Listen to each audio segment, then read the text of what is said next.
Did you know the spy class in the Team Fortress series is based on a glitch that appeared in the early versions of the original Team Fortress? The glitch would cause players to appear on the wrong team. Because these enemy players appeared to have the same team color as your own, players would often mistake them for teammates. The original Team Fortress was a modified version of the game Quake, as well as the later Quake World update. The mod was released in 1996 and was created by a group of Australian college students led by John Cook and Robin Walker. It was a team-based multiplayer first-person shooter with 9 different classes to choose from, with game modes changing depending on the map. The developers began working on a standalone sequel to the mod using Quake 2 as a base, which they planned to call Team Fortress 2. Valve Software showed interest in the mod and hired the team to port Team Fortress to Valve's Gold Source engine as a way of promoting Half-Life 1's software development kit. A port was swiftly made and released with the name Team Fortress Classic. Team Fortress 2, on the other hand, went through multiple delays and design changes until it was released in 2007. When it was first shown at E3 in 1999, Team Fortress 2 looked very different to the game we know today. Unlike the cartoonish mid-20th century industrial art style in the final game, this early version looked to be a more realistic-looking military shooter. This realistic Team Fortress 2 would have featured real-time strategy elements, vehicles, and a class called the Commander.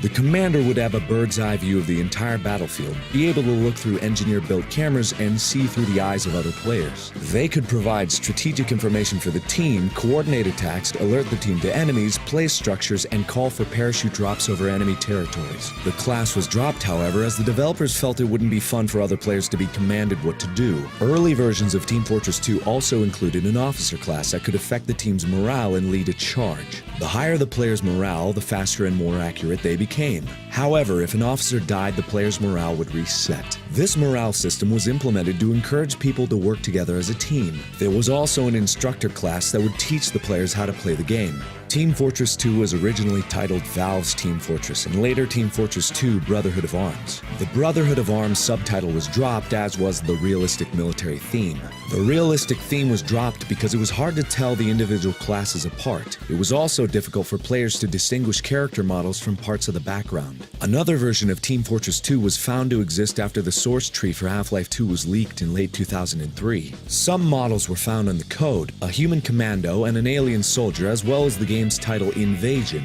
Invasion was the second version of Team Fortress 2 developed and featured a team of humans and a team of aliens pitted against one another competing for resources. According to a Game Informer interview with Robin Walker, at least 3 to 4 different versions of Team Fortress were made until the team settled on a final idea. The final version of the game was unveiled at the EA Summer Showcase in July 2006, depicting the game with its near-final visual style. The game's art was inspired by the work of early 20th century American illustrators like Dean Cornwell, J.C. Leyendecker, and Norman Rockwell.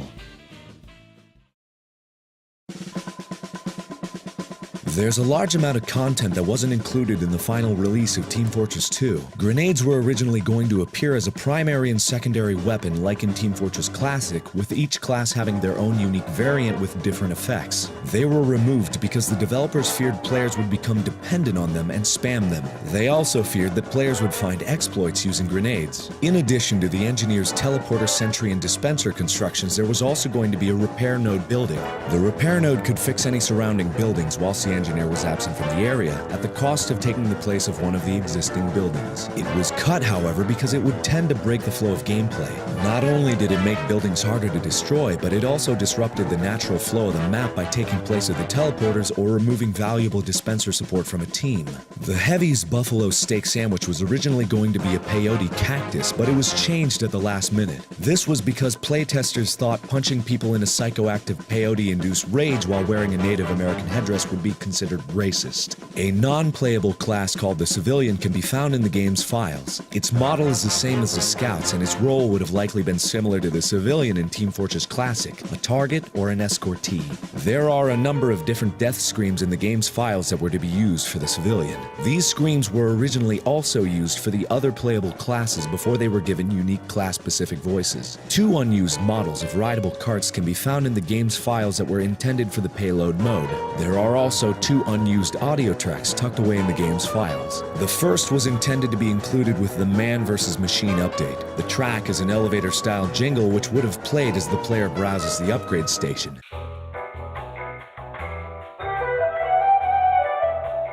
The second is a MIDI version of the Intruder Alert track.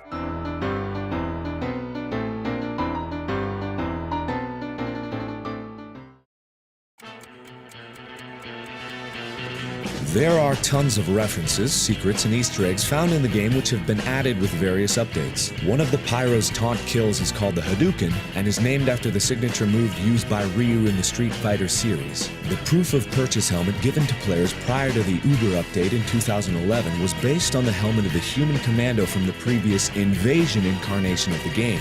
There are a couple of community-created items submitted through the Steam Workshop which have since been officially incorporated into the game. The knife used by the spy, called Your Eternal Reward, is a reference to a scene in the 1992 Disney film Aladdin. In the scene, Jafar, disguised as an old man, tries to stab Aladdin with a similar-looking knife and says, "Your eternal reward." The item Familiar Fez for the spy is a reference to the character Mustafa from the first two Austin Powers movies. In the second movie, The Spy Who Shagged Me, when Austin encounters Mustafa, he says to him, "I don't recall your name, but your fez is familiar." The bow tie item Dr. Woe, which can be used by the spy or medic, is reference to the show Doctor Who, in particular to the 11th incarnation of the Doctor, who was commonly associated with wearing a bow tie. When placing the red tape recorder onto a building, an inaudible sound can be heard. When the sound is slowed down between 70 to 80%, it says, "Make some noise." When a scout is blown up, there's a 1 in 100 chance that a dove will fly out of his splattered remains. This is a reference to the Meet the Medic video where the medic accidentally seals his pet bird Archimedes inside the scout's chest. That's all for today, but now we're going to try something a little bit different. We'd like you to vote for what you want the next episode of Did You Know Gaming to be. If you'd like an episode on the Game Boy, click the annotation on the right. Or if you'd like an episode on the Elder Scrolls V Skyrim, click the annotation on the left. If you have any other suggestions, let us know in the comments, and don't forget to subscribe for more. My name is Markiplier, narrating this on behalf of Did You Know Gaming. You can find links to my channel, where I play many games of questionable quality, in the description below or through the annotation. Thanks again for watching.